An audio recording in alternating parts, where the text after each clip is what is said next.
Is Invaders from Mars my favorite movie of all time? No, absolutely not.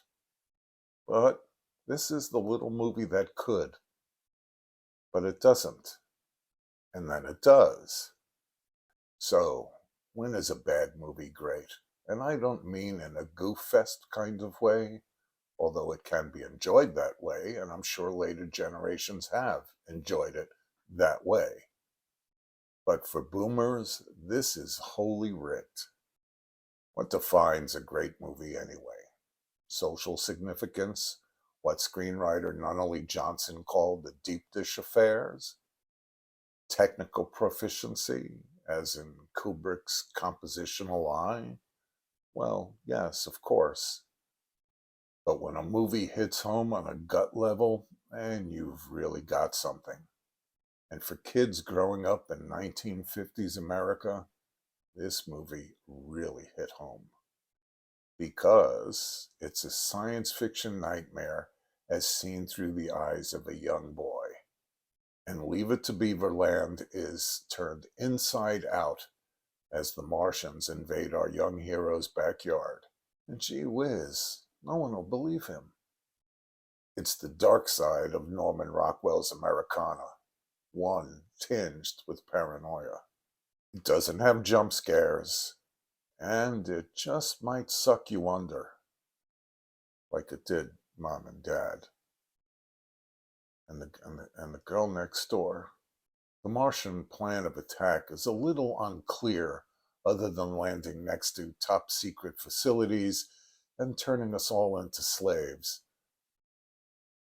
like Mom and Dad. Dad would never hit me, but he did, and Mom seems so cold. And even the chief of police has one of those things in the back of his neck, just like Mom and Dad.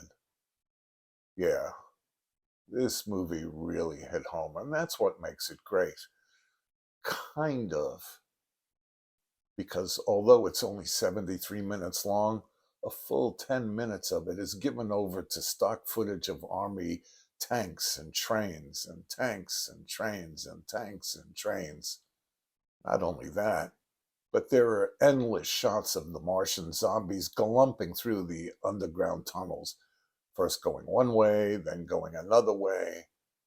As a kid, I didn't mind. I wanted as much and as many Martian zombies as I could get.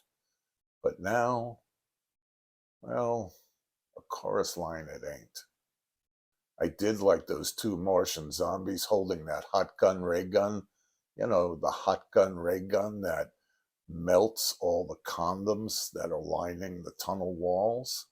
Funny thing about that hot gun ray gun, it seems other than the Martian zombies, only the kid really knows how to use it. Damn straight. And then there is the head Martian, and I'm not kidding, it's a head in a fishbowl.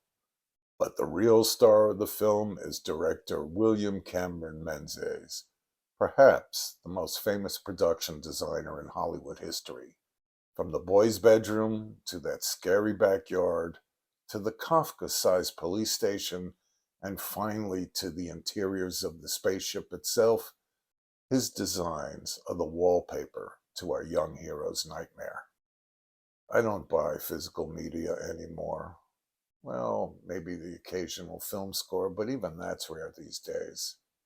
Over the decades, I invested in Beta and VHS and Laserdiscs and DVDs and finally even Blu-rays. And while collecting can be fun, the real joy was sharing the films with my family. But I live alone now, and those days are long gone as everyone is spread out all across the country. So I sold it all.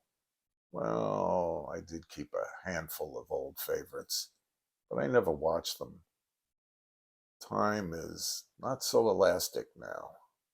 And yet, when Invaders from Mars was just released on Blu-ray, I rushed out to buy it. Oh, sure, the film looks better than ever. But the parts that I didn't mind so much as a kid are now rather tedious. And I probably won't watch it for a long, long time. But I'm still glad I bought it. And I guess that's what makes a bad movie great. See you around the campus.